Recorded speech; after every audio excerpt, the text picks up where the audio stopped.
Inday Sara Duterte nagpasalamat sa mga OFW sa Hong Kong sa naging pagboto nito nung nakaraang eleksyon. Ayon sa kanya, nakaramdam na siya ay magwawagi dahil 98% nakita niya ang pagmamahal sa kanya ng mga Pinoy. Nagbiro pa ito na sana sa 2028 din as presidential candidates. Samantala, tinutuligsa naman ng mga netizen ngayon ang nasabing di umano ay bali-balita na pag-deploy ng 7,000 strong force para daw maaresto ang dating Pangulo ng bansa na si Duterte. Kaugnay pa rin ito sa bali-balita na warrant arrest na inilabas ng ICC.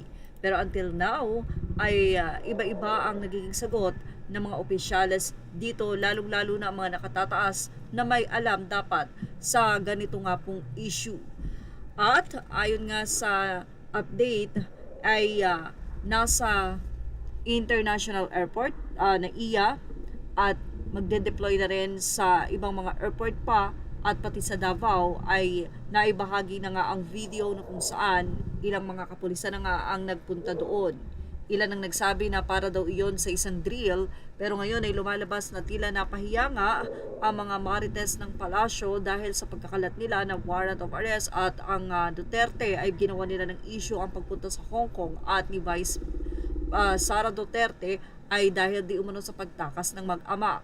Iyon pala ay may event doon, pasasalamat sa mga OFW na gumawa ng event para sa kanila. At para mapanindigan ang mga pagkakamali ay itutuloy na lang ang pag-deploy.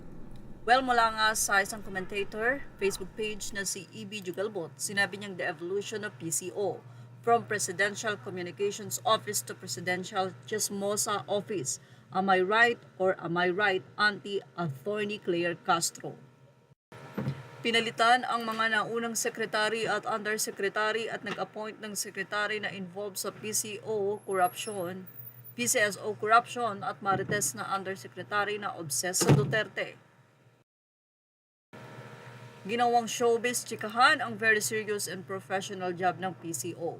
Naging vlog ni Ann Clear at Ruiz, parang hearsay lamang at walang katotohanan. A political noise. Say pa lang inang netizen ko kumuha kasi sila ng tagapagsalita ko noon na walang alam kundi marites lang. Yan ang gusto. At ang isa ay sinabing ang legit na noisy. Dali na Palacio, palengke na. Dili na Palacio, palengke na. ICC EJ Claire Castro, hahaha.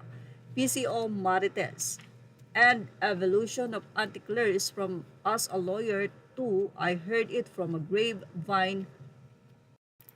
At yan ang ating Showbiz Now update. Images are all credit to the rightful owners. Thank you for watching Showbiz Now.